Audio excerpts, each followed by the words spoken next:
تو آئیے بہن بھائیوں، خلافت کی پہلی سیڑھی پر قدم رکھیں۔ انسان کو زمین کی خلافت کے واسطے پیدا کیا رب الکائنات نے، اور اسی نے اس خلافت کے کچھ اصول مرتب کر دیے، سمجھا دیا کہ کون سی بات تمہیں تمہارے مقصد سے ہٹا رہی ہے، کیا وجہ کہ تم اس منصب کو نہیں پا سکے جو خلافت کا تمہارے واسطے ہے۔ تو سورہ بقرہ آیت 11 میں رب پاک نے اس آیت میں زمین کے حوالے سے ایک ذکر کیا کہ اور جب انہیں کہا جاتا ہے کہ زمین میں فساد نہ ڈالو تو کہتے ہیں کہ ہم ہی تو اصلاح کرنے والے ہیں۔ تو زمین کی خلافت کے سلسلے میں زمین کے ذکر میں جو پہلی آیت قرآن کے شروع میں سورہ بقرہ میں آئی، اس میں کیا اشارہ دیا گیا؟ بڑا معنی خیز اشارہ ہے، بڑا گہرا باطنی مفہوم ہے اس آیت مبارک کا۔ پہلی بات وہ یہ کہ رب فساد کو پسند نہیں فرماتا، اور اس کا یہ اعلان بھی ہے کہ زمین کے جانشین وہ لوگ ہوں گے جو رب کی نافرمانی نہیں کرتے، اور جو ظالم ہیں ان کو رب کا خلافت والا عہد نہیں پہنچتا۔ تو اس آیت میں یہ کن کا ذکر کیا گیا ہے کہ جب انہیں کہا جاتا ہے کہ زمین میں فساد مت ڈالو تو کہتے ہیں کہ ہم ہی تو اصلاح کرنے والے ہیں۔ کیا خیال ہے آپ لوگوں کا کہ یہاں کیا بنی اسرائیل کا ذکر ہے، اس قوم کا، یا یہاں عیسائیوں کا ذکر ہے؟ یہ انہیں کون ہیں؟ تو اس کو سمجھنے کے لیے ذرا ان آیات کو دیکھیے۔ اور کچھ ایسے بھی لوگ ہیں جو کہتے ہیں کہ ہم اللہ اور قیامت کے دن پر ایمان لائے، حالانکہ وہ ایماندار نہیں ہیں۔ اللہ اور ایمانداروں کو دھوکہ دیتے ہیں، حالانکہ وہ اپنے آپ ہی کو دھوکہ دے رہے ہیں اور نہیں سمجھتے۔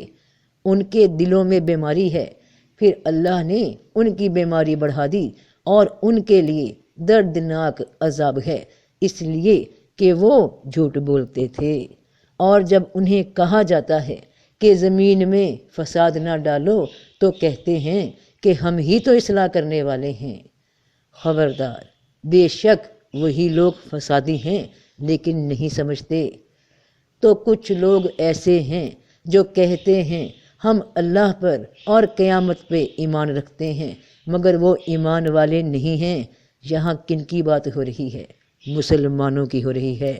ہم میں سے بہت سے مسلمان جو یہ گمان کیے بیٹھے ہیں کہ اللہ اور روز آخرت پہ ایمان ہے، ہم کلمہ گو ہیں، نمازی ہیں، روزے رکھتے ہیں، مسلمان کے گھر پیدا ہوئے ہیں، پیدائشی مسلمان ہیں، اللہ کو بھی اپنا ایمان دکھاتے ہیں، اور دوسرے ایمان والے بھی ان کو کلمہ پڑھتے دیکھ کر، نمازیں پڑھتے دیکھ کر، روزے رکھتے دیکھ کر، قرآن کو حفظ کرتے دیکھ کر اس گمان میں ہوتے ہیں کہ یہ لازمی سچے اور پکے مسلمان ہیں۔ مگر اللہ کہہ رہا ہے کہ یہ تو خود کو مسلمان سمجھ کر خود کو ہی دھوکہ دے رہے ہیں، خود کو سچا مسلمان سمجھے بیٹھے ہیں، تسلی میں ہیں کہ ایمان والے ہیں۔ تو رب پاک بھی ان کو ان کے اس گمان میں اور چھوٹ دیتا جاتا ہے، کیونکہ وہ حقیقت کی طرف، اللہ کے حکم کی طرف فرما بردار نہیں، تو ان کے لیے اس وجہ سے عذاب تیار ہے۔ اب سوچا جائے کہ یہ کیا چکر ہے کہ کلمہ، نماز، روزہ، عبادت سب کچھ موجود، قیامت کو بھی مان رہے ہیں، مگر کیا مسئلہ ہو گیا؟ کیونکہ ایک مسلمان ہونے کے لیے تو بس یہی کچھ چاہیے۔ تو اس کا جواب اگلی آیت میں موجود ہے کہ اور جب انہیں کہا جاتا ہے زمین میں فساد نہ ڈالو تو کہتے ہیں کہ ہم تو اصلاح کرنے والے ہیں۔ تو یہ کن کی طرف اشارہ ہے؟ ذرا غور کرو بہن بھائیوں، بیٹے بیٹیوں، یہ وہ لوگ ہیں جو اسلام میں فرقے بنا کر بیٹھ گئے، جنہوں نے مسلک الگ الگ بنا لیے اور کلمہ گو ہیں، قیامت کو مانتے ہیں، اللہ کو مانتے ہیں، مگر جو حکم رب نے دیا تھا کہ فرقوں میں مت بٹنا، تو اس کو پس پشت ڈال دیا، اور اوپر سے کہتے ہیں کہ ہم ہی تو سچے مسلمان ہیں، ہم تو اس لیے لڑ رہے ہیں باقی مسلکوں سے، باقی عقیدے والوں سے، کہ ہم ان کی اصلاح کر رہے ہیں۔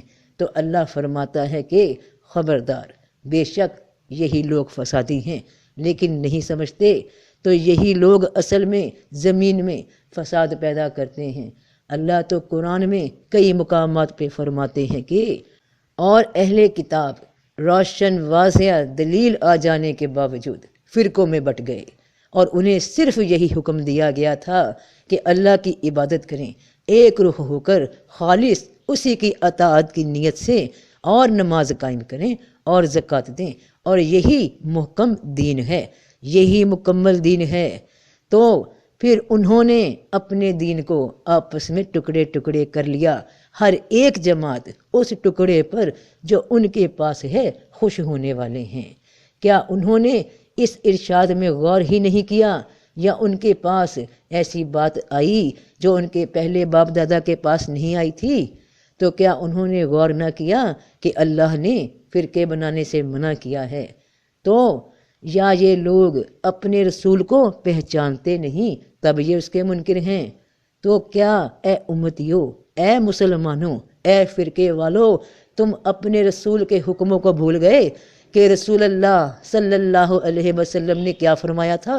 تو جو ان کے حکموں کو بھول گیا، ان کی اطاعت سے نکل گیا، تو پھر چاہے جتنی بھی نمازیں پڑھ کر، روزے رکھ کر خود کو فریب دیے جاؤ کہ تم مسلمان ہو، تو اللہ فرما رہا ہے کہ اور سب مل کر اللہ کی رسی مضبوط پکڑو اور پھوٹ نہ ڈالو، فرقوں میں نہ بٹو، اور اللہ کا احسان اپنے اوپر یاد کرو، جب کہ تم آپس میں دشمن تھے، پھر تمہارے دلوں میں الفت ڈال دی، پھر تم اس کے فضل سے بھائی بھائی ہو گئے، اور تم آگ کے گڑھے کے کنارے پر تھے، پھر تم کو اس سے نجات دی۔ اس طرح تم پر اللہ اپنی نشانیاں بیان کرتا ہے تاکہ تم ہدایت پاؤ۔ تم سب فرقوں میں تھے زمانہ جہالت میں، تمہاری رسول صلی اللہ علیہ وآلہ وسلم نے آ کر تمہیں ان رسموں سے نکالا، تمہیں ایک دین بتایا، ایک خدا کا راستہ بتایا، تو اس کے باوجود تم پھر فرقوں میں بٹ گئے، تو تم ہی اصل میں وہ فسادی ہو، اور اللہ فساد کو پسند نہیں کرتا۔ تو جب پسند نہیں کرتا تو پھر تمہیں اپنی زمین کا خلیفہ کیسے بنائے؟ کیوں بنائے؟